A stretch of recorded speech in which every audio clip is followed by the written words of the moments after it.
ঐতিহাসিক রাতের প্রস্তুতি নিচ্ছে পুরো আর্জেন্টিনা। আগামী বিশ্বকাপের আগে ঘরের মাঠে আর কোনো ম্যাচ না থাকায় তাই এই ম্যাচ ঘিরে এত আবেগ। যদি বিশ্বকাপের পর আর না খেলেন আন্তর্জাতিক ম্যাচ, তবে ঘরের মাঠে বিশ্বকাপ বাছাই সর্বশেষ ম্যাচ হতে পারে ফুটবল জাদুঘরের।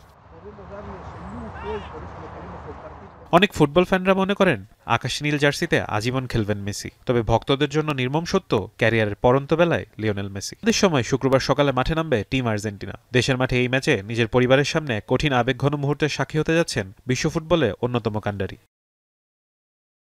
রেকর্ড ৮ বারের ব্যালন ডিওর বিজয়ী মেসি ৩ বার জিতেছেন ফিফা বর্ষসেরা খেলোয়াড়ের খেতাব, জিতেছেন ৬ বার ইউরোপীয় গোল্ডেন বুট ও ফিফা বিশ্বকাপ গোল্ডেন বল। ২০২২ সালে আর্জেন্টিনাকে উপহার দিয়েছেন বহু আকাঙ্ক্ষিত তৃতীয় বিশ্বকাপ শিরোপার স্বাদ। হাজারো অর্জনে যার ট্রফি কেস ভর্তি সেই মেসি তার আকাশী নীল জার্সিতে ঘরের মাঠে বরণ করতে বুয়েনোস এরিসে প্রস্তুত ৮৫,০০০ দর্শক। আর্জেন্টিনার কোচ স্ক্যালোনিও মেসির ব্যাপারে বলতে গিয়ে আপ্লুত। Bueno, lo que pasa es que de verdad que vamos a tener que terminar acá. Em,